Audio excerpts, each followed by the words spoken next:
kacau lah lagu.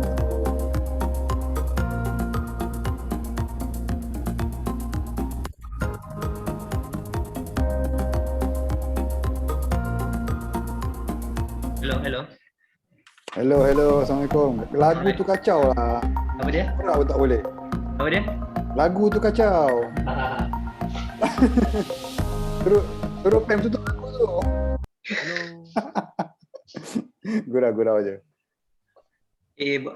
Boleh try share ni ke sekarang? Share slide. Hello. Hi Vishal. Vishal here. We can't hear you because of the background music. Is it clear there? Training module for disaster management, ARTS Hazwan bin Hamidi. So you want to test your slide? Can we? Okay, I will stop share now.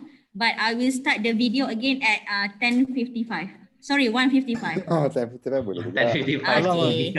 Malam tak boleh lah, nak tidur lah. Okay, but the thing is, I got no info about you lah, Muhammad Hazwan. Seriously? Sorry, can you just resend sekarang tak? Just your bio lah, 2-3 lines macam tu. Did you send? Dalam group asalnya dah submit. Oh, is it? Oh, Sekejap. okay. Hold on. Oh, here we are. Module on disaster management. Oh, yes, ada. Sorry. Silap, sorry. Dah ada. Alright. Yeah, I got it. Sorry. Ada. Sekejap, saya keluarkan. Okay. Sorry lah, kelam kabut sikit. It's not very used to all this. Sekejap. No problem. Where is it? What step? Here we are. Okay. Module on disaster management training dengan profile lah. So, let's see. Hold on a sec. So, okay, here we are. Oh yeah. ARTS Muhammad Hazwan bin Hamidi, professional position. Okay, got it. Okay lah, I got your bio lah. Dah ada the bio. We have how long that we have to present? 1 hour. Oh no, in your case it's because 2 people kan. So you're going first. So I guess half an hour lebih kurang lah per person. Half an hour. I try to take it to make it to 20 minutes. So give Hafiz longer time. I think surely he got more slides than me. He's the sifu. Siput. So okay, pukul 2 nak start kan? 2:30. Okay, let me try my screen. Yeah, so okay, I'm going to introduce you first. ARTS Muhammad Hazwan bin Hamidi, sorry. And then that's from 2 to 2:30 will be you. And then 2:30 to 3 is Hafiz, better role of architects on disaster risk reduction and management. And then Q&A from 3 to 3:30 lah. Okay, boleh lah kan? Boleh. Should be okay lah. I think buat macam tu aje lah, kan lebih senang macam tu. Let's see, disaster. My slide is appear. Is it? Yeah, boleh nampak. Slide dia panjang. Slide dia longer than mine. No.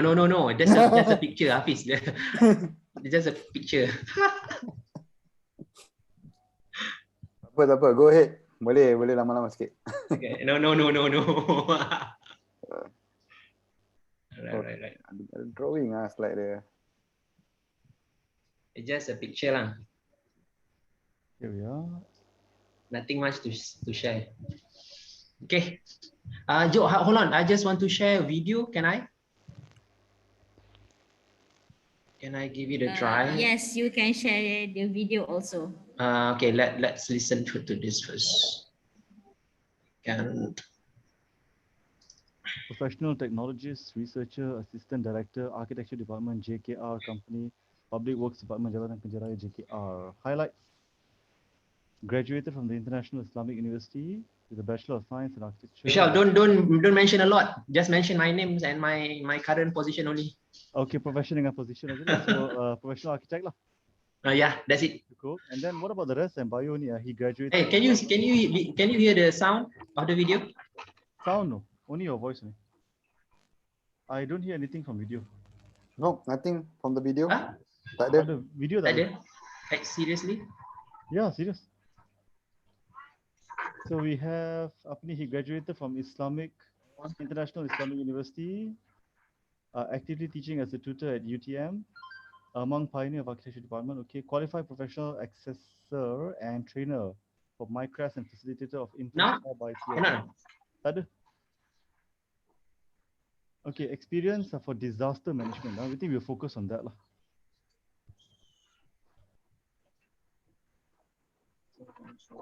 Highlights, and then we can say experience in detrining disaster, flood mitigation. Right. Can? You can see the video, but no sound yet. Yeah, exactly. Okay, so we'll start off with You see the sound and the video? video aja. Sound tak ada.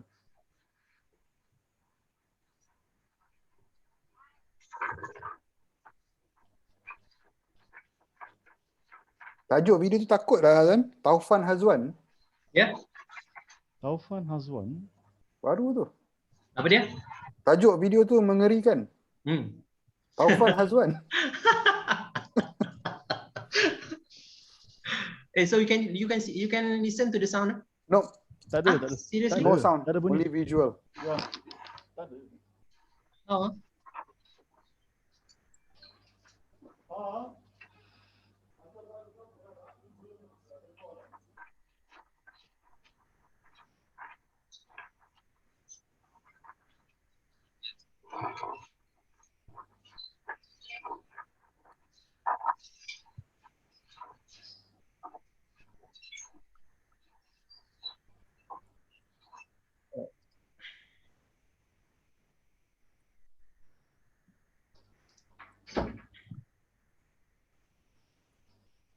Oh, okay. Hello, sorry, had to go. I had to go and tell my dad not jangan cakap sampai pukul 5. Tak baik. Dia kena pukul 5. You know what I mean. Jangan panggil, jangan seru, Bollywood jangan letak. Bollywood jangan berkuat sangat, you know. Benda macam tu lah. Jika tak, satu hari boleh dengar tak lagu Bollywood mampus, saya sendiri tak boleh tahan lagi. Big fan. Tapi bukan I, langsung tak boleh tahan.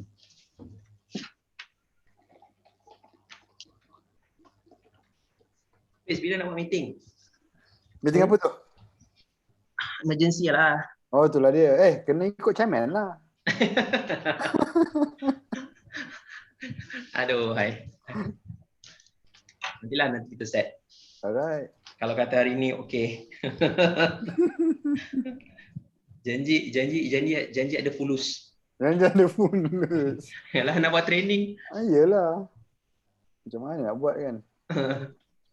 Oh, dalam attendees ni ada Mamat Khalid lah. Ni Mamat Khalid, dia director. Ada film director. Oh, really? Tak tahu? Dalam attendees list tu. Baru 4 orang.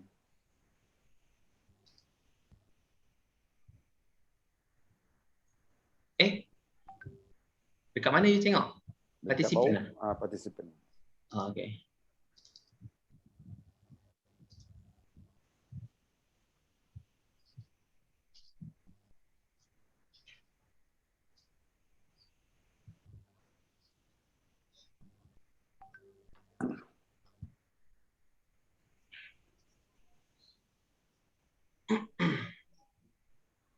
Korang attend the morning session ke? Moderating. Vishal moderating. Yeah, Dr. Sharifah. Associate Professor Dr. Sharifah.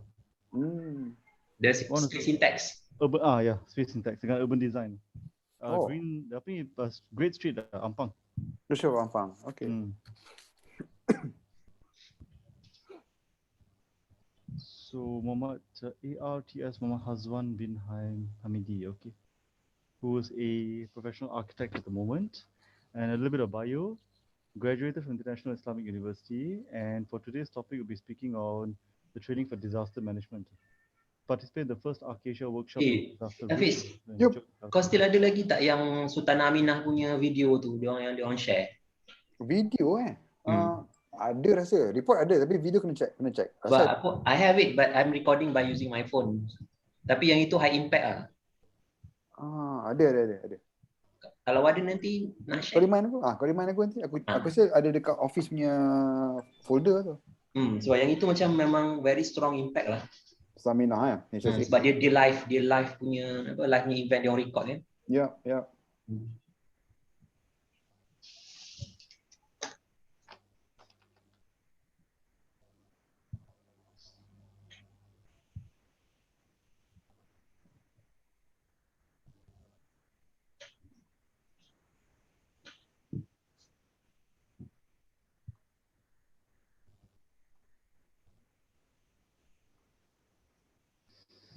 Okay, bila-bila you all nak start.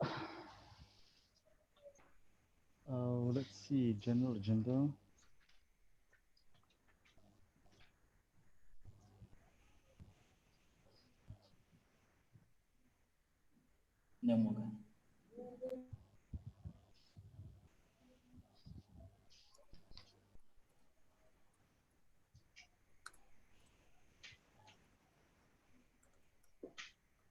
All right, Vishal, you may start now. Oh, hold on a second. Just about to start. 1 minute. Give me 1 minute.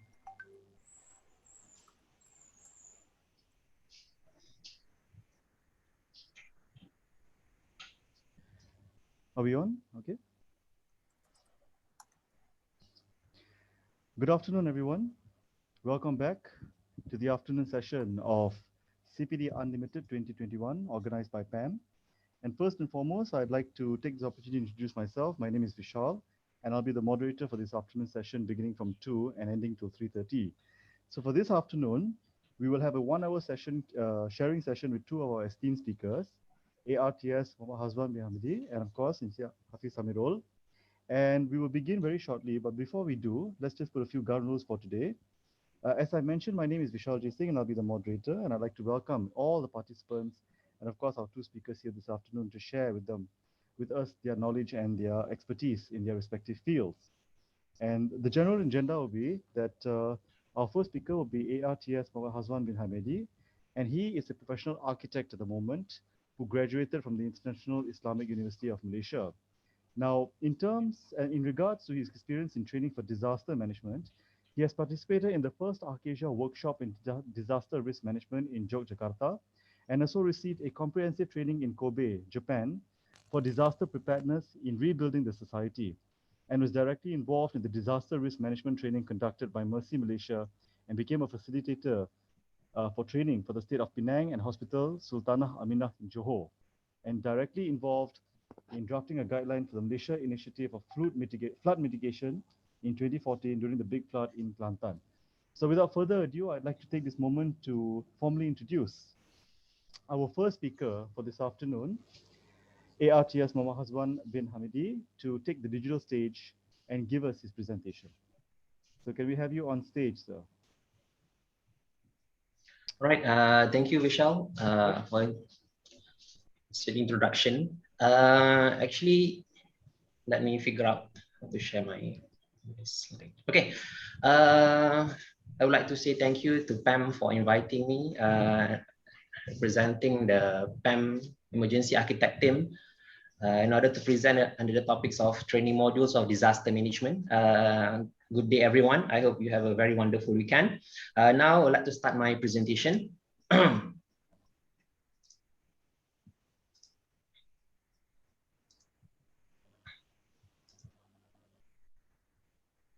All right, my topic today is actually training model for disaster management. Way back in 2014, I'm involved in some of the research conducted by PAM related to the big flood disaster in Kelantan. All right, mainly the table of content for my presentation today consists of a little bit on background, my DMT training. DMT stands for Disaster Management Training. Objectives, a little bit on what do I learn, and methodology of the training, life experience, training comparison, and way forward. In short, can be divided into 3 parts, which the first on the theoretical part, the second on the life experience, and a lesson learned taken from all the seminar.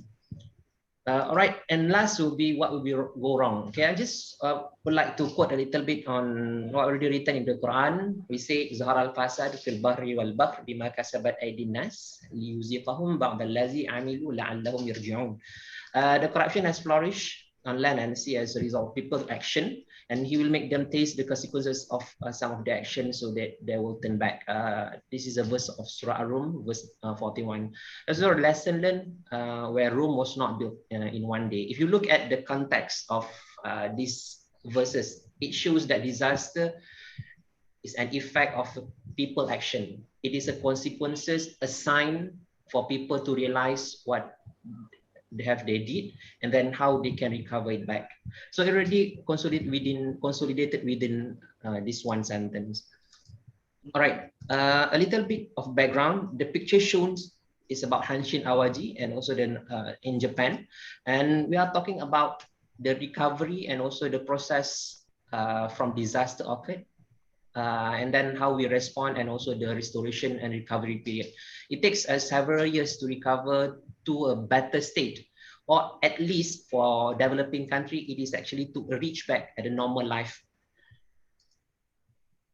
All right, mainly I've been attending the disaster management training way back in 2014, big flood at Kelantan. We have a frequent meeting in order to come up with some of the solution in order to present and help the victims in Kelantan at particular times. Back in 2015, lead also by PAM, we put an effort to do a write-up on self-regulating manual kit for disaster recovery. At that particular time, we are supposed to present to the minister, and now we still hope that we can continue to develop that. And on 2016, I managed to present in H+U seminar under the topic of Too Rich But Too Poor, sharing on Kelantan experience.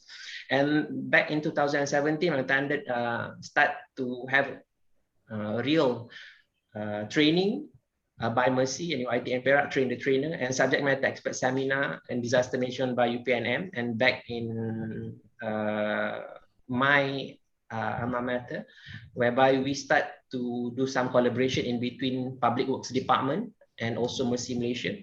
And 2018, representing PAM at that particular time, I'm attending the Acacia Disaster Risk Reduction Training in Yogyakarta, Indonesia, conducted by ASEAN Disaster Preparedness Center.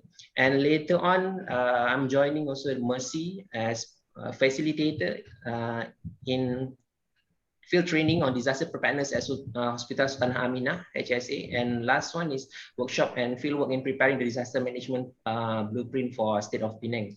And finally, during 2019, I attended another one, international trainings on IATS Forum, Resilient Workshop in Kobe. And at that particular time, this is where I'm facing the real life experience, where at that particular time, the big typhoon and Hagibis hit Japan at that particular time, right?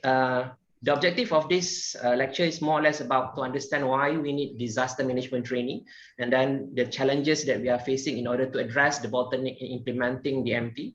And then we are trying to search also for the possible solution and to know the methodology from the practical experience.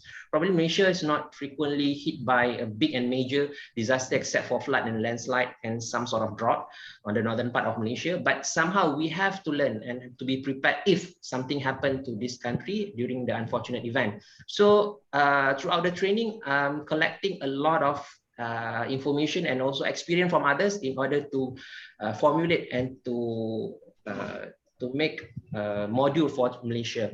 And last, I hope it will materialize one day that we have to know the methodology with practice in order to face the disaster. All right, what do I learn? Mainly, it is a basic in common disaster management training. We were asked to understand the terminology and the disaster management first, and then we need to describe the evolution of the disaster management concept, probably because we need to localize. There will be a certain standard, certain guideline, but you need to localize and make sure it works when the implementation form come into the society. The third one is to develop disaster management framework, and the last one is to implement disaster management strategy.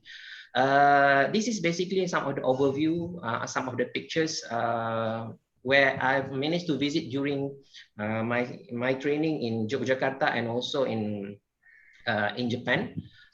All right. And it's not just that, but there is several types of disaster, either it is natural or man-made. There will be some question, either a natural disaster is act of God, or it is actually the manifestations of human deed and the response of Mother Nature to what human have done. Right, mainly this is what we have learned on the basic concept on the preparedness, prevention, and mitigation, and some of the terminology in disaster management training as already listed in this slide. And mainly we really need to understand the differences. It look may look like similar, but sometimes when you look into detail and try to understand the definitions and the meaning behind each and every terminology, it will give you a clear understanding how this terminology will be used in understand the disaster management trainings. And overview of the disaster management training, this is a loopholes. We are talking about the pre-disaster and how we respond as also the post-disaster. It starts with all the assessment and also mitigation, preventions, preparedness, go all along.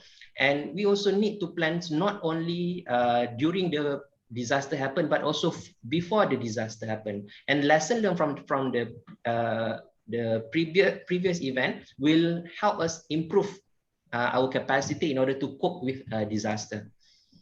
All right, disaster preparedness center, disaster preparedness more or less like explaining about the concept of resilience. It is about the when the disaster hit, how long that we take in order to respond, at the same time how we can bounce back in order to recover from that. It will cover the risk reduction and then how we respond, and from all this it will determine your recovery period, and from that recovery period we will build back better in order to be resilient. And the principles and also the formula might be not that difficult if you really understand about the disaster. First is the risk of disaster equal to hazard times vulnerability and divide by the capacity. So in disaster management training, we more or less talk about these four major items. If you manage to identify and really know and understand about the nature of where you live and the environment based on these four items, then you will definitely formulate a good framework in order to be resilient. The tools that we are using it is more or less like this, disaster risk, and then we are measuring it throughout the hazard, vulnerability, and also the capacity. Okay, when you look at this picture, this is more or less like the situation where you can see the hazard might happen, the possibility for this action harm the driver and also the other peoples around. But in order to equip and to help for the disaster not to be happen, something must be done. So we add some of this item, and also some protections, and also some sign, and also some signal. So this is small item might look simple, but sometimes people tend to forget about it. Then it might create a bigger hazard if we tend to forget about this small item. But this effort that I mentioned and shows in order to improve the capacity will definitely help us in facing the disaster.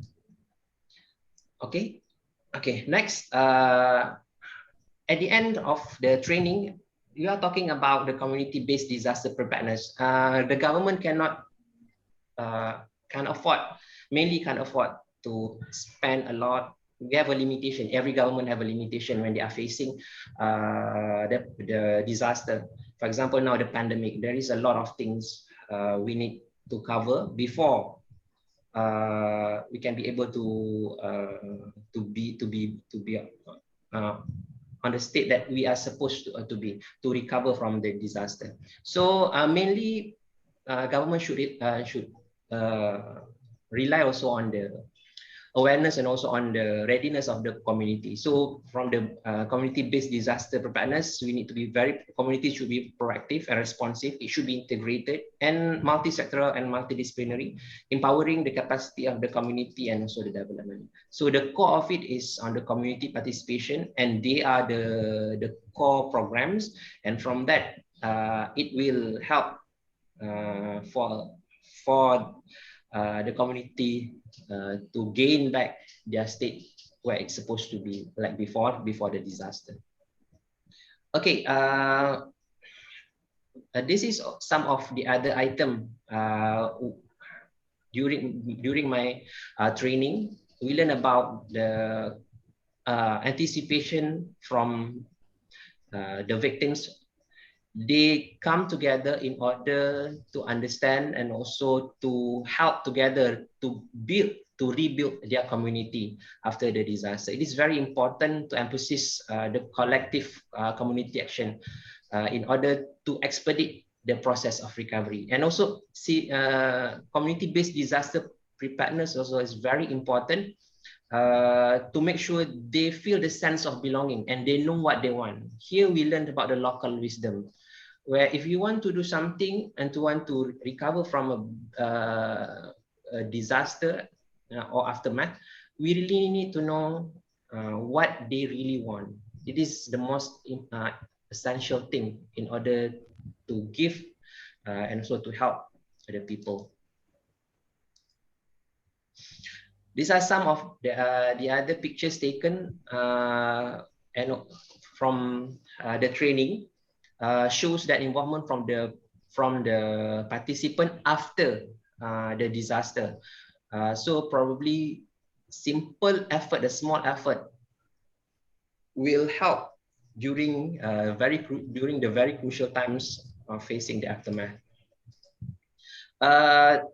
Based on my experience going to the training, the methodology of the training is many and multiple, and I can summarize it in this 9. It consists of the public lecture and seminar, hazard, vulnerability and capacity analysis, stakeholder analysis, focus group discussion, participatory training planning, site visit, fieldwork training, certification of CBDRM task force, and in-depth interview. So in this sense, the methodology need to take into consideration about the participatory from the community. More or less all of the training method is focusing not only on the people who's going to give to become a to become the volunteer, but it is also must come from the victims.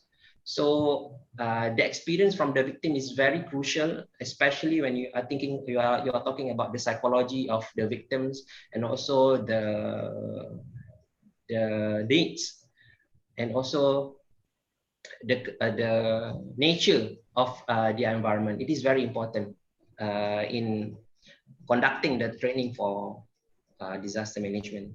Okay, after having all sorts of that training, it is very important to focus on these 3 items as a professional. I'm talking in a sense that we are supposed to collect all the data and manage all the information so that it can be a major reference in the future. So when people want to have a reference, it can have a very systematic analysis and synthesis from the previous cases. So the focus group discussion, seminar presentation, and report writing is very vital for every training. All right, this is some of the activity. If you look into it, local training that I'm involved with Mercy, the training at Hospital Sultan Hamina on the fieldwork training, showing that they are doing the focus group discussion, and also the involvement from the political people and also from the administrative office in order to help and to assist with the community in achieving a better framework for disaster management trainings. All right, okay, this is my life experience when I was in Japan. At that particular time, nearly during the coronations of current emperor of Japan at that particular time. A little bit on my experience at that time. I was in one of the training in Kobe after visiting one of the most hit area by Hanshin Awaji back in 2015, if I'm not mistaken. At that particular time, we are assessing what we call as a Northerners, the community that rebuilt their community, their settlement by their own. So at that particular time, we being alarmed by the governments of Japan that we need to stop all the activity at that particular time because the big typhoon will hit Japan. So that is some of my diary during 15 October 2019. at that particular time, and at 6 p.m. We are rushing back to the hotel for disaster preparation. Yes, we receive a lot of signal sign from the TV and also from the handphones, and also from the announcement at the street, that the speaker at that particular time, they already announced you should stock up your food. At the same time, you need to fill up your bathtub with water and a lot of other things in order for you to stay within your residence and not going up. Okay. And finally, during the last day, it ends with the heavy rains, and then during the last day on the 18th October 2019, the first train operated, and that particular times we are very happy. After 3 days stuck in our hostel, I took first train to go to Kobe Port for enjoying to enjoy the sunrise.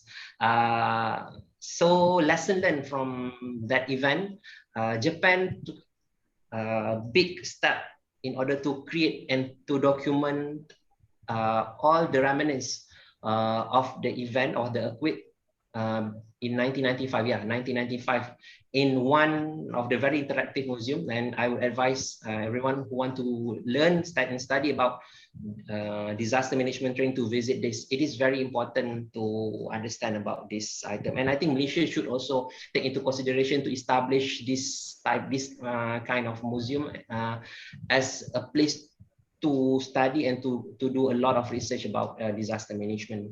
So this is actually the pictures from my phone after we are going out and rushing back to the hotel. At that particular time, my friends from Philippines already mentioned this is the signal whenever the typhoon want to hit. So we notice at that time the sky is very beautiful, but behind the beauty of the sky, it lies a big catastrophe. And at the end, in the morning, this is actually the view on the 18th of October 2019, when we reached the Kobe port, the beautiful view of it. And within a short period of time, Japan cleaned it up. All the mess happened in this item, in this area. All right, okay, let me come into some conclusions on the training comparison in between two major training that have been attended. One is on the Acacia in Yogyakarta done by ADPC, and the second one is on Kobe. Mainly duration difference is 5 days and 3 days. And first, at the beginning, it is focused in Yogyakarta, we are focusing only on architects, and the approach is scientific approach. We are relying on the local wisdom. We did a very deep, in-depth interview with the local people, and also we talk also about the culture. Instead of having a training in Japan, Japanese approach, it is more into scientific approach, technological advancement, and also it is more autonomous, meaning the people there will make the initiative to create and also to do the training by themselves. And on the financial implication for Yogyakarta, it is more or less tailored towards ASEAN, and also for Japan, it is into international. The final implication is very high. So way forward for Malaysia disaster management training module, we hope that we can do the training similarly to what been true in Japan, also in Yogyakarta. We need to create the awareness by having a theoretical understanding on the concept that I've presented in the early slide. And also the most important thing in Malaysia, we really need this. This is a big data management. The analysis and synthesis is very important. And then by having the solid data, then later you can do the formations and the framework. Then you can make a planning. I think the state of Selangor already did some initial item about this. And then we hope that others also can follow through. And the third one is fieldworks and implementation. That's where the community-based come into the pictures. And last, in technical expertise and professional technology enhancement. It is important to develop our technology so that it can be one of the key item in disaster preparedness. Okay, this is some of the item I can share during the seminar have been done by Japan and also US, United States of America, in order to mitigate and also to reduce the risk of disaster. Okay, what will go wrong? Okay, when you want to give an aids to during the disaster, it is very important to understand. It's not necessarily the things that we usually do can apply in everywhere.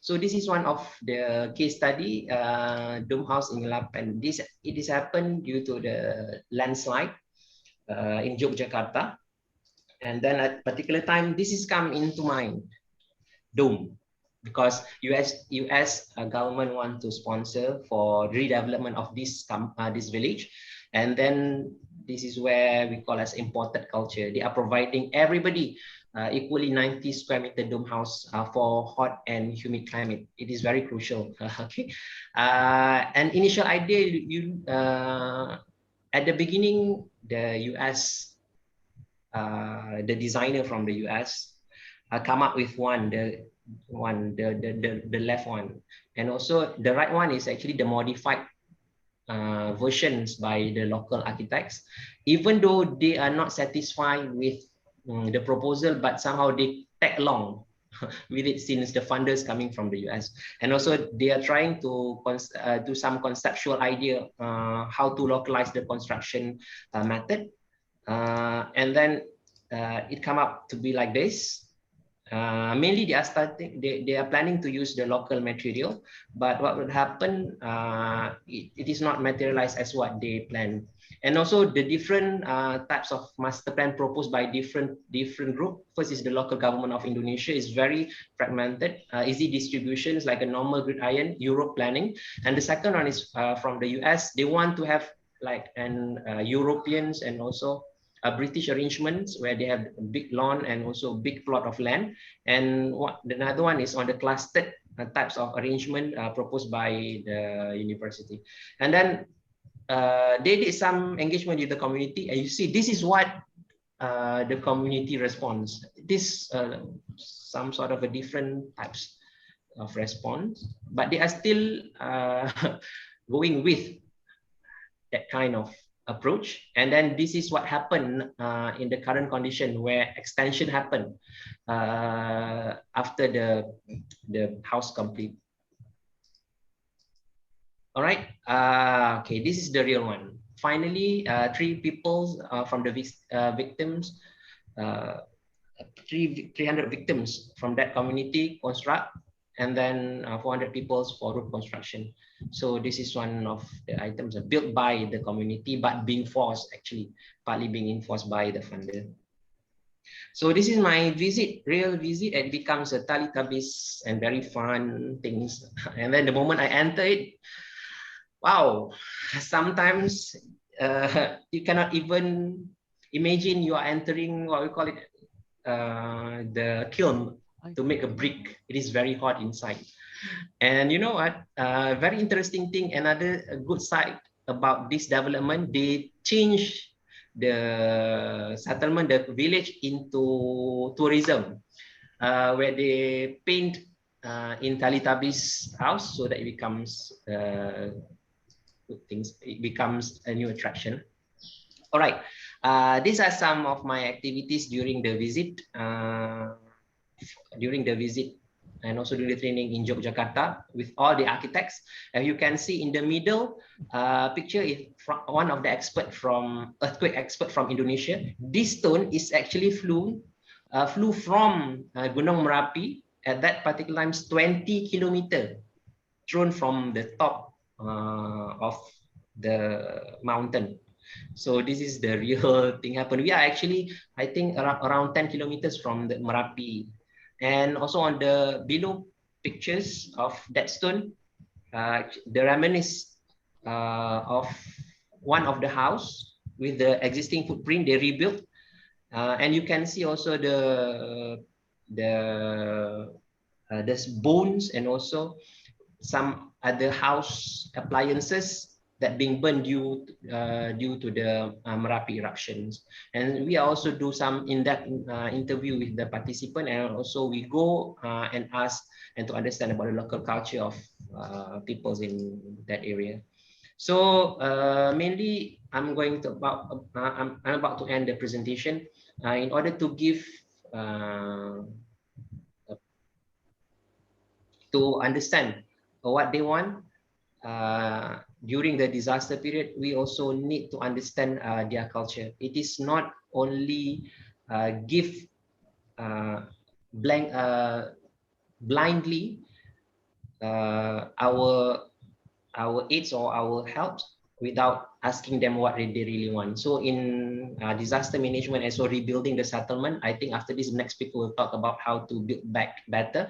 There will be several approach. I'm just underlining these two approach where I learned from the Yogyakarta experience, whereby they are providing one-step resettlement and also two-step resettlement, where when it comes into the two-step resettlement, they are building temporary shelter, and also that temporary shelter will become a footprint before they are building up the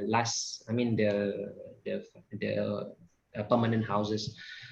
So that is about my presentation today. I hope I can convey some information and also share some experience throughout the process of learning back from 2014 until 2019. I do hope that people and participants can come forward and also participate in ASEAN disaster or emergency architect that being established by Acacia and also PEM. I think that's all from me, Vishal. I pass it back to you. Thank you. Okay, thank you very much. That was a very, very comprehensive, very well presented presentation that we are going to have some definitely interesting questions later.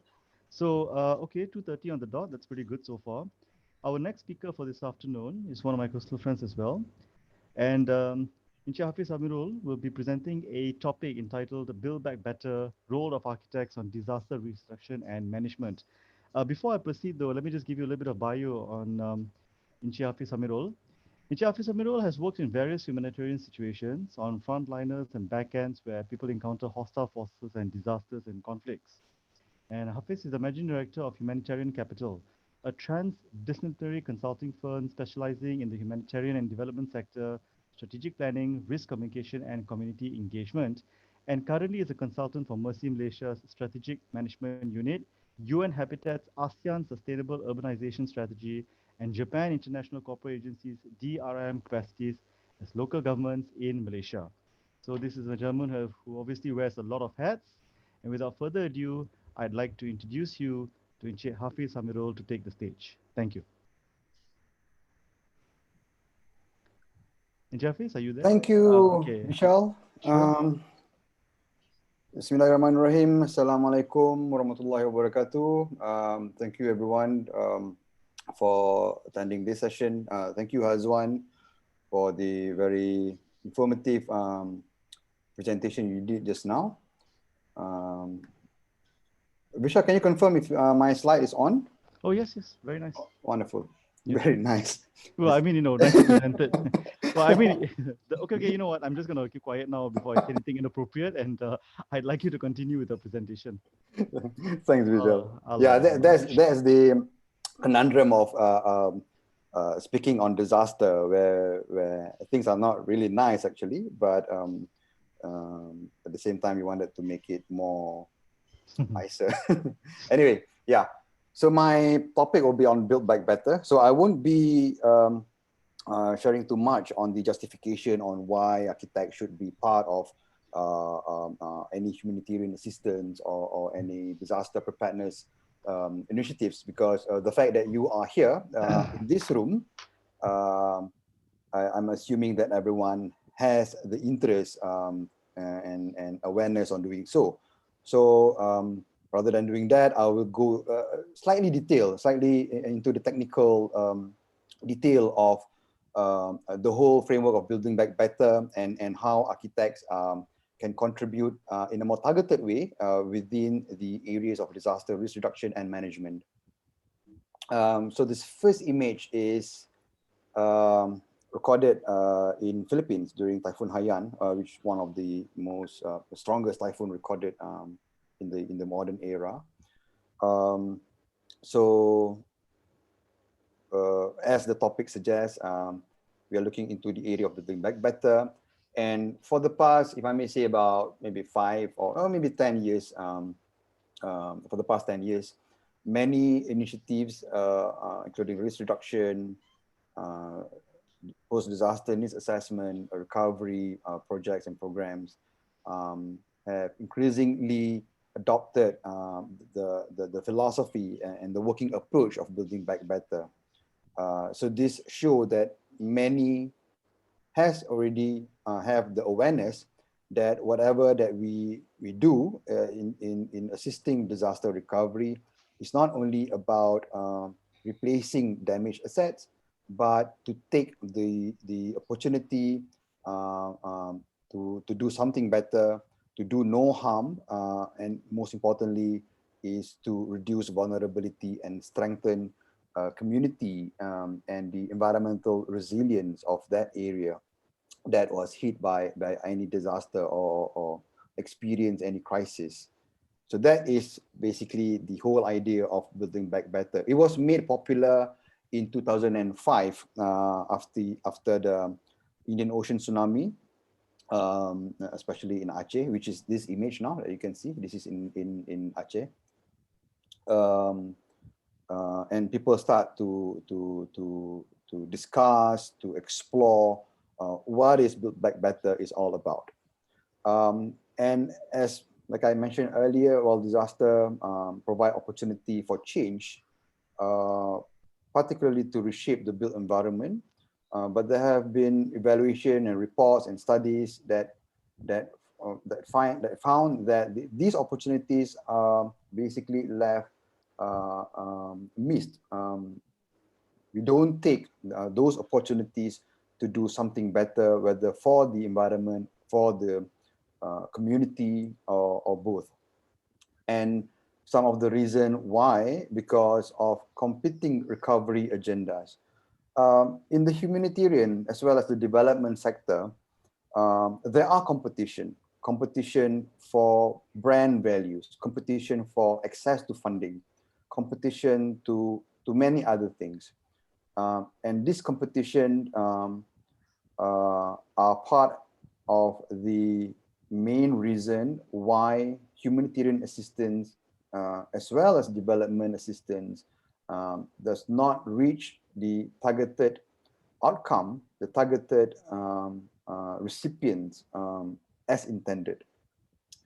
And because of these competing recovery agendas, usually resulted in fragmented programs, where programs are being left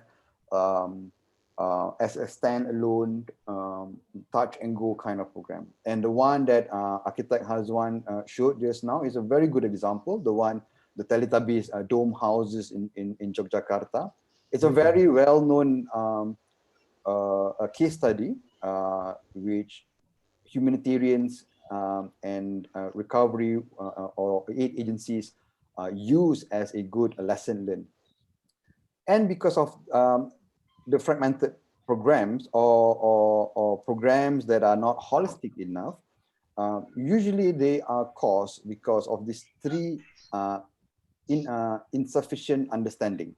Insufficient understanding, whether from the relief worker, from the aid agencies, or the local government, or the funder, or the multiple stakeholder. But basically, generally, there has been cases of insufficient understanding on local institutions, on local markets, on local needs, local demands, as well as the local communities. So these are the main reasons which unfortunately still happen until today that has been causing the loss of opportunities of doing better and building back better.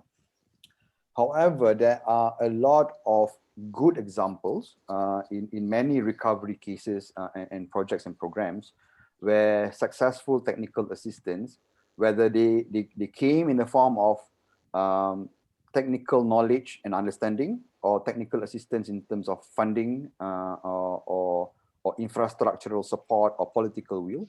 However, so these successful technical assistants usually have the local governments, development and humanitarian agencies and partners to play their role in a collaborative way, and always putting the people who are being affected by crisis or disaster at the center stage. So so in the case of building back better for houses post-disaster or post-crisis, usually the more preferred way is to have an owner-driven housing reconstruction, and it has been there has been a lot of case studies in India, in Pakistan, in Indonesia, many places in Indonesia, Bangladesh after the big typhoon, Chile, and of course Japan. Those case studies demonstrated how over 1.5 million households have managed reconstruction on their own and still comply to the minimum standard that the local authority, the local municipality has put on. So it shows that it is possible. So that image, the image that we have here is after the Fukushima earthquake and tsunami, and the whole township has been redeveloped. And well, I think that the image speaks by itself. It looks very nice. It looks very decent. Yeah, like a modern Japanese village. It is, yeah. But it is being modeled by, upon the previous traditional village where the communities have been living for many generations before. So these are some of the nice, not only nice in terms of form, but nice in terms of its whole processes, its whole understanding of context and content, where 8 recovery agencies work together with the local community, the local government, and the donor agencies. Housing reconstruction in the Fukushima prefecture, done by various architects and mostly local agencies, district agencies. Also, another good example, still standing strong after 16, 17 years, is the housing reconstruction in Aceh, in Banda Aceh, Indonesia, by a local agency called Uplink, partnering with an international agency called ILO. The next image on the second line is a total opposite of what architect Hazwan showcased just now. Is the village reconstruction in Kampung Ngibikan, Yogyakarta, spearheaded by the local architect, Bapak Eko Prawoto, but merely as a facilitator, not as the main driver of the project. He facilitates ideas and procurement of materials together with local leaders in Kampung Ngibikan. And then a neighborhood reconstruction in the Nantau County in Taiwan after the Chichi typhoon by the Taiwanese Red Cross. Looks beyond the reconstruction of housing units, but the overall formation of a whole neighborhood. And moving beyond houses is, of course, support infrastructure and facilities like schools, clinics, hospitals, and so on. So a recently completed school compound in Jammu Kashmir, that's 2 conflicting area, but it was built in the middle by SIDS India, a local organization mainly comprised of architects and urban planners. So these are the wonders that we can do. Architects, designers, planners can do, can offer to the community as well as to the environment. Okay, coming back to the idea of to the topic of building back better in building future resilient. For the benefit of time limitation, I'll just look into 3 areas, which are disaster risk reduction, how the community recover from any disaster or conflict, and how effective the implementation can be. So DRR, or disaster risk reduction, will look into areas of structural resilience, which obviously architects can contribute a lot together with engineers and others. And also the larger scale of multi-hazard based land use planning, where architect can have a significant role there, together with town planners, urban planners. And making sure that early warning and DRR education can be implemented and embedded in any society. So that is the area of disaster risk reduction. Going into the context of recovering after a disaster is where how architect can assist in community recovery, psychological recovery. You will never know how important an architect have influence on assisting psychological recovery, or maybe doing bad things that will contribute to bad psychological recovery, and obviously social and economic recovery, where we do have a role to play. I'll talk more on psychological recovery in my next slide, and how the profession and the professionals within the discipline can influence effective implementation through institutional mechanism. This is where PAM, MIP, and all those organizations and society can have stronger policy and advocacy role in influencing legislation and regulation, as well as monitoring and evaluation. So not only limiting our advocacy in the areas of the standard or the conventional practice, but also to these so-called new areas of disaster recovery, climate change adaptation and mitigation, and so on. So there's a lot of contribution that we can do, that are required from us. So from those three pillars, the presentation will look into only 7 main points. Number one, of course, people.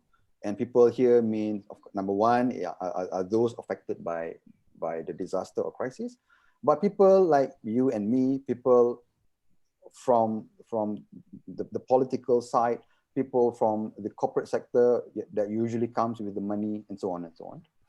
And how that the whole cycle will have policy influencing it, and how important partnership is, how appropriate application of technology and system have a lot to do in building back better, how important it is to build trust and through accountability and clarity of role of each actors, the issue of leadership that eventually will reflect on the whole quality of this thing.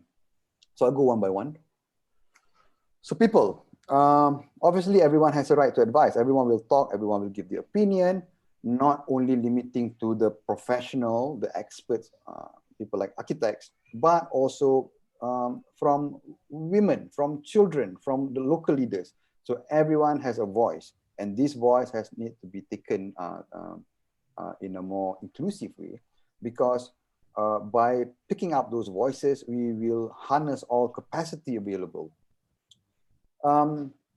And also in empowering people and their opinions, we need to be strategic to optimize cost resources for maximum impact. I don't know whether you are familiar with the work of Ahmad Johara, the late Ahmad Johara. He did a house, which is not for a disaster recovery, Rumah Baja Wisnu in Jakarta. So he... I've been there. Who's that? Hazwan? Yeah. Hazwan, yeah. So Al-Raham Ahmad Johara consciously put up a own limitation to his design approach, where he called it the 1 kilometer parameter. So everything needs to be resourced within the radius of 1 kilometer from that house, from the local toko cement, toko baja, and so on. So same thing can or need to be applied to disaster recovery, to optimize, to support a local economy and local resources. So things like you're flying in things through helicopters and drones, and I mean, those kind of nonsense are not only bad, not only illogical, but it will further damage the whole ecosystem of that area. Timing matters. The more we delay, the more bad effect that it will have. And of course, having a high level strategic plan is wonderful, but action-oriented planning has got to be put on the table as quickly as possible, and it has to be remain flexible, because disaster recovery and any form of technical assistance are very fluid. It's an iterative process because things changes from time to time. So there are more points there. Yeah. Of course, join up approaches is to address multi-dimensional issues are very important as well. So this diagram show how important or what good or damage that architects can do. The longer that we make, the more delay that we make in making decisions, the longer the people will suffer. Maybe 1 day of delay in making decision will end up of having a 12 to 18 months of psychological impact on those people affected by disaster. And vice versa, the quicker that we make, the more strategic intervention that we do will at least help them to reduce the burden. So this is the importance of small things, like how small things and small question that we need to ask, like how quick can we move people affected by the disaster from living in tents, which are usually 2.5 meters height, to a transit home that you can practically build in 2 days or 3 days before moving them to permanent homes. Of course, the question of budgeting, usage of or utilization of land will raise, but this is where our expertise are required in solving those problems. The next thing is policy. Without political will, whether from the political institution or at the local level or at the organizational level, there is a matter, but policy do have a big role here because a good reconstruction policy helps to reactivate communities and empower people to build back their house and their life and livelihood. Reconstruction, even though the school of thought of disaster risk management always say that reconstruction happens after the phase of the life-saving disaster response, but practically and technically, reconstruction begins the day of the disaster itself, which is this one. So the longer that we delay, and the more rigid we are within that policy of the disaster risk management cycle, the more we will cause suffering to the people. Yeah. Reconstruction policy and plans should be financially realistic but ambitious with respect to disaster risk reduction. So this is very tricky and challenging, especially when dealing with donors, because while they are not to be blamed because they look at it from the financial point of view. So if they have an X amount of money, it should go to the object, which is the houses. But that is not the whole thing. Like the example of Kampung Ngibikan, it's a whole community, it's a whole neighborhood, it's a whole kampung. The one in Taiwan, it's a whole neighborhood. So and when we talk about neighborhood, it is not only about houses, roads, sewerage, lightings, trees. It's also about programs where we empower livelihood programs to support the community, and other programs support as well. Okay. Partnership is important, and that's why we are having this forum today, where people from various organizations, PAM, Mercy Malaysia, myself as wearing many hats, partner and for the purpose of mobilizing a diverse range of stakeholders and to optimize our mandates and capacities. So just to make it simple, basically we can categorize the partnership into 4: the government, federal, state, and local. Local is the most important. The built environment actor and sector, assistant agencies like the NGOs and the civil society organizations, and of course, the most important, the one that is central to all, disaster affected communities. I prefer not to use the word victims because it sounds victimizing. And those people, while they are physically victims of disaster, but they have everything to offer to themselves and also to those assisting. Their local wisdom, their knowledge are crucial in helping the whole recovery to ensure everything is being done in the Build Back Better principle. Appropriate use of technology. This is also where institution academics can come in construction industry players, PAM again, yeah. What we can do, we can mobilize technical advisory expertise. We, of course, yeah, Hazwan, JKR, this is where JKR can also play a big role, yeah, to start developing and revising training curricula and public information. I think our education, our architectural education at least, I don't know, 5-10 years behind, to develop revised standards, specification and guidance for many things, construction materials, construction technologies. I really hope there's someone from LAM is in this room, but no mind. We'll convey the message. Alhamdulillah, thank you. And after all of those are, everything is about building trust. Trust within agencies, trust within communities, trust between agencies and communities, trust between political entity with the communities. So how to build trust is to have a clear stakeholder management. Identifying your stakeholder is important.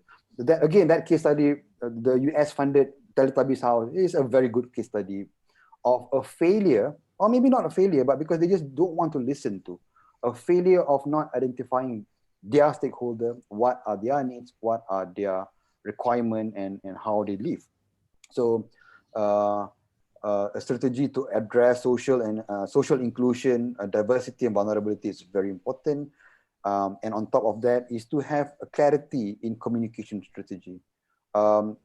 We have experienced 1 year living within this COVID-19 situation. We can evaluate how the communication strategy by the various agencies, by the government is helping or not helping the community. It's up to us to evaluate. But what I'm saying here is that communication strategy is also important in building trust. And just to make it simpler, building trust is about this. It's about understanding the experience of the stakeholder, to have clarity in setting aims and impacts of the outcomes and outputs and outcomes, and to have a very clearly defined intentions and to understand the constraints of working on that particular site. And it is also important to have a two-way kind of communication in building trust. So it is not only about information sharing. The architect goes to the site, say that, okay, I want to build this. Why? Because this is good. It's not only about that. It is about a multi-stakeholder consultation in order to have a two-way communication flow. And that will help improve accountability, improve participation, which eventually will lead, hopefully, to a sense of ownership to those who will be living there, whether it's a Teletubbies house or the kampung in Kampung Ngebikan. The ownership, that's one of the main outcomes that we want. And to have all those, to drive everything, of course, we need leadership. And leadership, again, is about partnership. It's about building trust. And just to make it easy, there are four type of stakeholders where leadership should be nurtured. Number one, the community themselves, the ketua kampung, the ketua surau, the ketua PIBG sekolah, the ketua pemuda, whoever, the community. Number two, the built environment sector, PAM president or the tea lady in PAM or whoever that is in the built environment sector can provide leadership. Assistant agencies, Mercy Malaysia, Imarat, Islamic Relief, Suci, even the international USAID or JICA, you name it, they can also provide leadership. And of course, disaster affected communities, while they are affected physically and psychologically, they also can provide leadership. And in most cases, as per my own experience, this leadership do come first from those communities affected by the disaster. And to start off this leadership thing is to start to ask the right question. And the right question of who, what, where, when, and how within those three specific phases of disaster recovery, preparedness, response, and recovery are crucial. And all of this aim to the final outcome of providing quality assistance. And it is kind of a summary in the whole Build Back Better agenda. And what we can do, we can start to do, at least as a first step, to start to do training, capacity exchange between labor, industrial, between the construction sector, between the different professions and professional sectors. We can start to form a communication channel in coordinating planning, coordinating resources, and we can start to mobilize stakeholders, including professional institutes, vocational and other training providers, universities, schools, trade unions, contractor bodies, and others. So everything aims to build back better, which is equivalent to good quality. So this is a picture for those who don't know. This is the biggest refugee camp in the world, Zatari camp, that sits at the border of Syria and Jordan. It's almost like a township already, more than huge. So if you think that architects have unbelievable, this picture was taken two years ago. So if you think that architects have no active role in this, think again. To make it better, to make it worse. But the reality is, these are the people, what they are doing there almost every day, running from the border, across the border, for one thing only, to save their life. But of course, saving life and to continue to survive for the longest time. Closer to home, this is in the region, this is in Cox's Bazar in Bangladesh, where the Rohingya refugee has been calling this place home for the past at least 4 years. It has 1 million plus refugees living there. So if you think that architects cannot do anything to improve the situation, let's think again, because this is the daily situation now. And the next picture, which was recorded in Sulawesi Tengah, in Palu. So for the longest time, the technical agencies there, some of the local people there know that this area, this housing area sits on the tectonic plate that cut across the island. And yet still architects, builders, developers build. So the image on the right or left on your side show how big an influence that we do have in this kind of thing. And if you think that the built environment actors are not part of the solution, let's think again. So this is in Sana'a in Yemen. I think that's all from me. Yeah, thank you very much. I'm sorry if I go beyond time. No, just nice. 3 o'clock, just nice. Thank you, Vishal. Okay, thank you so much. Okay, let's first and foremost, let's thank both our esteemed speakers here today, Encik Hafiz Amirro, and of course, ARTS Mohd Hazwan. And at this stage, we would like to start the Q&A sessions. Now, let me just check and see whether there are any questions at the moment from the audience in the chat box. Okay, well, ladies and gentlemen, you are more than welcome to present whatever questions you like to both our gentlemen over here.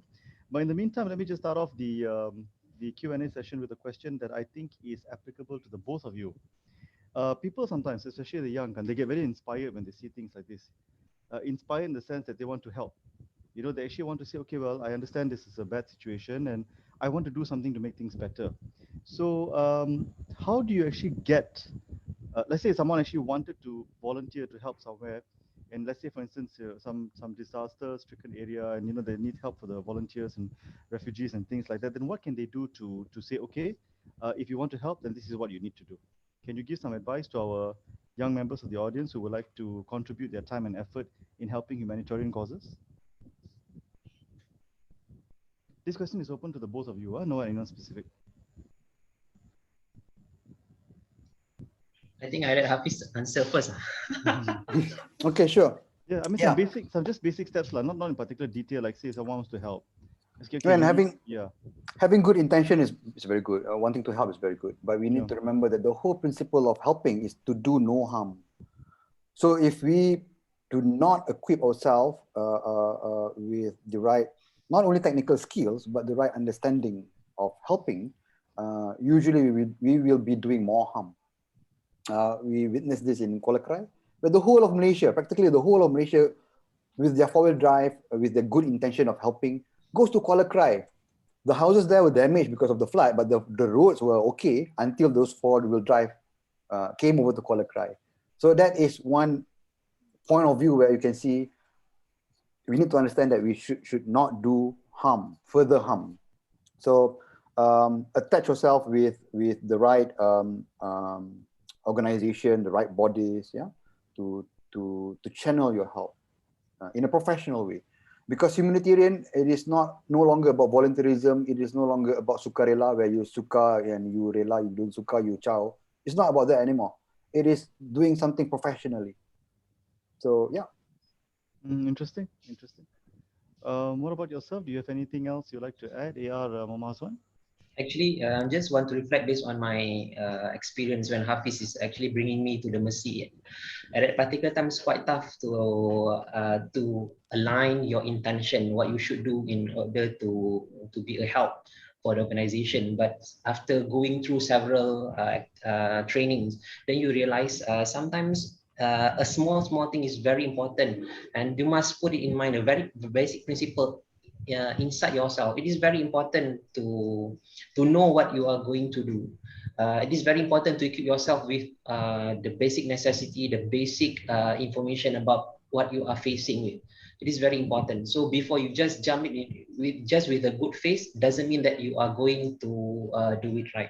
So it is okay to volunteer. I'm welcome all the volunteerism, but diversify the effort, and volunteerism is also one of the things that you can offer, instead of just want to be in a volunteer things, as Hafiz said before, suka and rela. Because I just also want to share with Hafiz example. At that particular times during the Kuala Krai efforts, when they also together with some of our volunteers among the students from one of the university. At that particular times, during the flood, before the flood just go down, and then the muddy area, the area will cover with all the muddy things, and then at that particular time they were asked to wash it. This is a very simple one, but after looking back at the victims, they just sit there because of they are psychologically tired. And at that particular time, one of the volunteers said, "Wow, people kita datang tolong, we are helping them, and at the same time they are just sitting there. You are actually not really sensitive with the environment. At that particular time, they are not sitting there just because of they don't want to help, but they are actually physically and psychologically tired. So you need to also observe your attitude physically and also mentally, so that it won't affect the victims also. That's one of the most important things. To be empathy is, I think it is the most important thing. You need to be very empathy. Yeah, it's very important. That's interesting. I don't think everybody has mentioned empathy before. Basically, when you want to volunteer, you just go there, you help out physically. You bring in bottles, you try to distribute food and things like that. But I don't think I've ever heard anyone speaking about that when you're in that position, you need to practice empathy, which is just as important. Again, I understand. That's wonderful. We have a question in the chat, in the question and answer box from Narina Muhammad Nawi. How do you integrate the knowledge and skill preparedness for emergency in the practice of architecture? So basically, whatever you learn, and then how do you practice it in your work? I request to answer for that. That's not what I'm learning. Just slash your ego, because architect is very high ego. That's one of the main things, seriously, because you are dealing with people's life. You are dealing with a very stringent environment, and at the same time, when you are not throwing away your ego, and also you are not trying to understand from the deep of your heart, it is very difficult for you to act professionally. Whatever you learn, sometimes theoretically, might not be the same with what you are going to implement. That's one of my important points. If you want to practice professionally, integrate whatever you learn with the practical things during the disaster period. That's from me. I think the questions are open to both speakers. So if you want to contribute anything, you can just jump in and let us know your thoughts. My short answer is that things like we're doing today, DRM training and courses, those are form of initiatives to integrate knowledge and skills in from what the question is asking. But my longer answer is that first, how to integrate? We don't even have the knowledge and skill. It's not rooted in our education. architectural education, like I said, is left behind 5, 10, 15, 20, I don't know. I'm not an educator.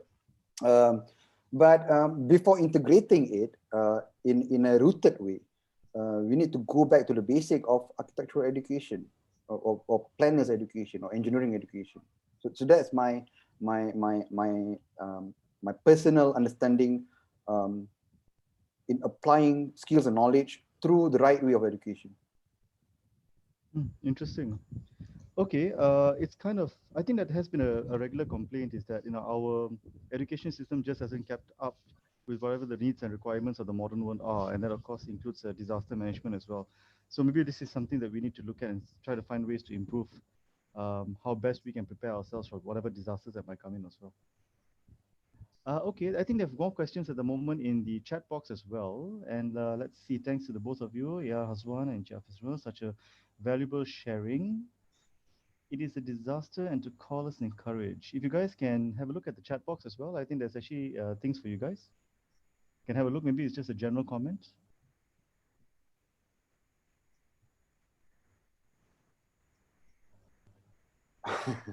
Yeah, call for courage for some. Yeah, that's one question over there. If it is does it differ from country to country or scenario? They say vulnerability is a call to courage. Wow, that's a very beautiful line. Vulnerability is a call to courage. So, gentlemen, you read the questions in the chat box. What are your thoughts?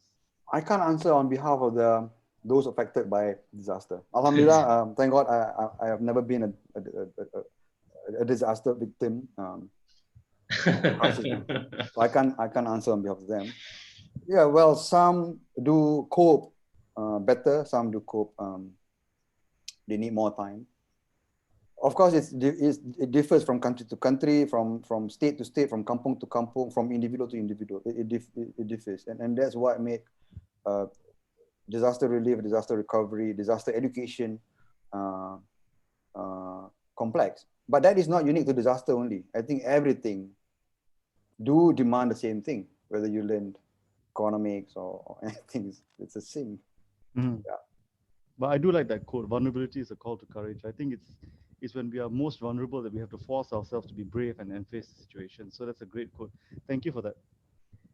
Would you like to give us anything, Mama Hazwan, on that question?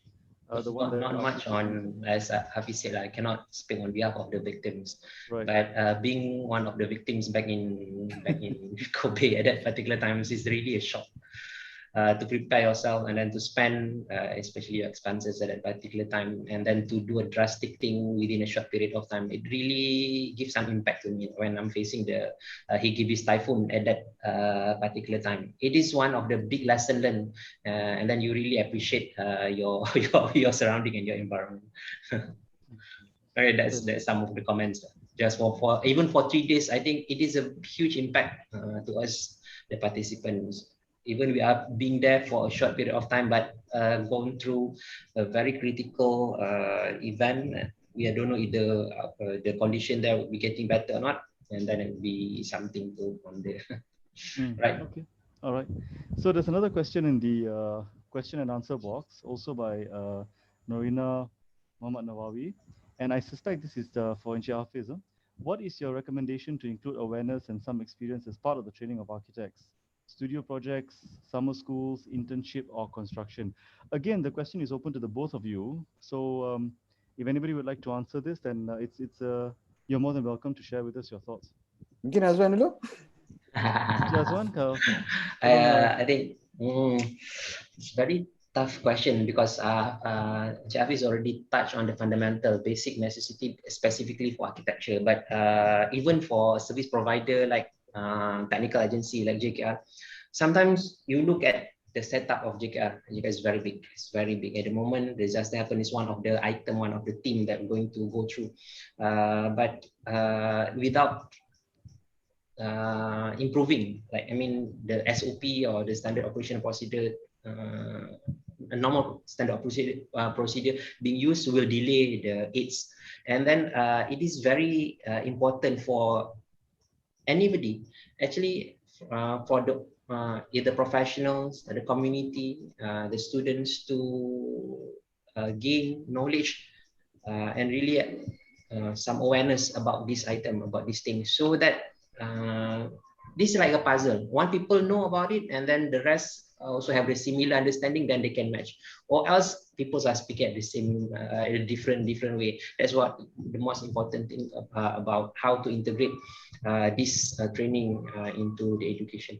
So in beside that, from the perspective of the education and training as architecture student, I do believe that exposure to make people more empathy is very important. So that please do advise, and also advise a small item, small training that localized to the community. You need to understand the basic understanding the community is very important. So the moment you know about it, then from there you can understand how to make a good framework for disaster if it happens. It is not only for disaster, but also for a developing country, especially when this pandemic happened. You know, I'm always I always have think if our small community can take care of ourselves, so it can be very easy for us to condone and to contain the spreading of the pandemic. And we know and we practice about the same exercise, the same understanding. So I hope it helps. Okay. Okay. Actually, now that you mentioned that, because my question also when you said we need to understand the culture before helping them, right? So can you give an example of a situation where you needed to help, where you needed to understand something about someone's culture before you can say, yeah, you know, we should help them in a certain way? I mean, just a particular example, like when you're overseas or some in some disaster-stricken area or something like that. Can you give a example of that situation where you needed to understand the culture before you could help them? I think Hafiz. Yeah, I think it's needs assessment is important. You won't be able to assist without having a proper needs assessment. That's the reason why when this was some of our lesson learned when I was part of my simulation Aceh. Personal experiences. 2005, Ramadan was nearing. So what we did, we sent 8 tons of kurma, dates, buah kurma, 8 tons of kurma. Right. I didn't fast for 3 days because unpacking and packing of those kurma, tiring. I can imagine, yes. Yeah. Silly things lah. So what happened when we distributed the kurma? The Achenese people asked me, "Apa ini Pak?" They don't eat kurma. they wanted syrup. So yeah, so we delivered the wrong thing. Oh. Okay. Yeah, because we didn't do the needs assessment. So it's a donor-driven thing. The donor wanted to do this because they want to feel good. So needs assessment is important lah. And by having needs assessment, hopefully you'll be able to understand their needs, their cultural appropriation, their cultural context, and so on. But I'd just like to go back to that thing, Norina, question here, recommendation. Oh yes, ideally a studio project, but to start small, it can be through elective courses, it can be through small training sessions. But ideally, it should end up with an embedded syllabus within the studio project agenda. It doesn't have to be a disaster-driven studio agenda. Then it would be the whole holistic approach in studio-based activity. But consideration like to understand risk-informed planning or integration of elements, building elements, planning consideration that will help in reducing risk. So those can be done easily by slightly tweaking our studio agenda. Summer school, yes, more and more schools worldwide are offering this. Internships, difficult because the industrial players are not fully equipped to offer good guidance. So maybe internship not yet, but maybe soon. Similarly to the construction sector, not yet at the moment, but by spreading awareness now, maybe they can also be part of it, be able to provide those trainings. I think another addition to that, during my trainings in Kobe, on the disaster preparedness and awareness about this disaster management, they are embedded it from the primary school, even from the kindergarten. If you look into the setup and so the settings of their planning, they are already built within the early education system, so that the moment they going up, it is not new for them. Yeah. So one of the experience that I've been through in Japan, the moment I'm entering one of the new zone or new settlement, they are giving us a kit. They call it as a disaster kit. Leaflet consists of your names and also your particulars, your blood types. So this looks simple effort, but it is actually done by the small kid. Sometimes you want to hit and also give a message to the older people. You use a mediums of a younger kid, so that the moment you see, oh, the kids is doing that, then suddenly the older people realize, oh, this is very important. So it's very much unique approach in different kinds and even in Yogyakarta during that training in Yogyakarta, we went to the settlement near to the Merapi area. The kid is the one who become the tour guide to explore the area. It becomes one of the item.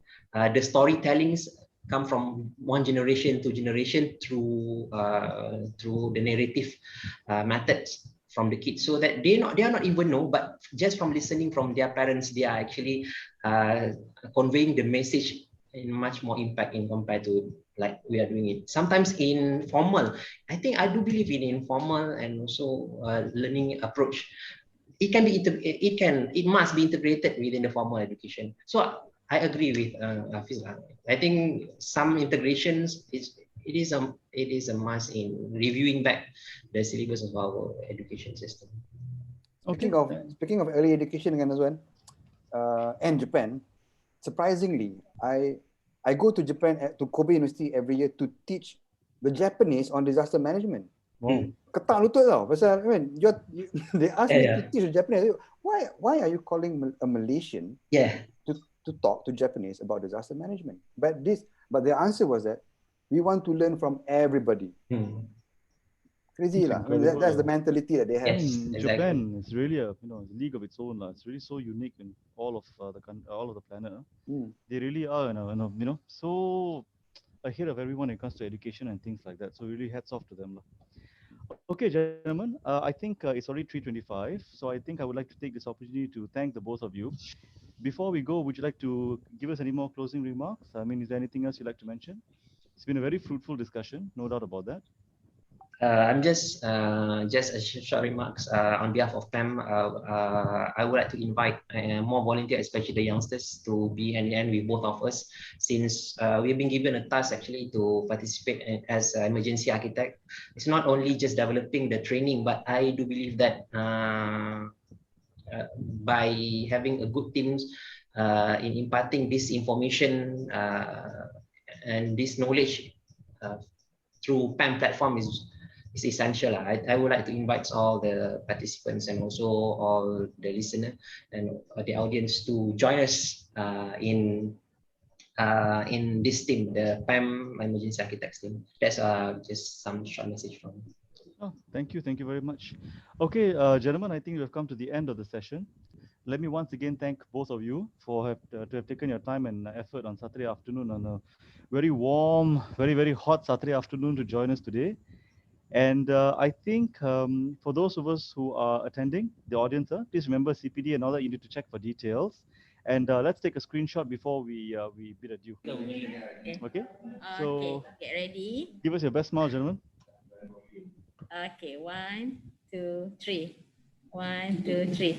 Okay, freestyle. Okay. 1, 2, okay. Vishal, macam poster Bollywood. Okay. Freestyle, 1, 2, 3. 1, 2, 3. Okay, thank you. All right, thank you. Thank you, gentlemen. Thank you, everyone. Thank you very much. Take care. Thank you, Pam.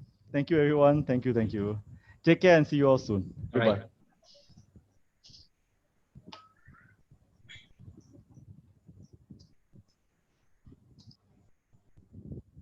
All right, leaving right now.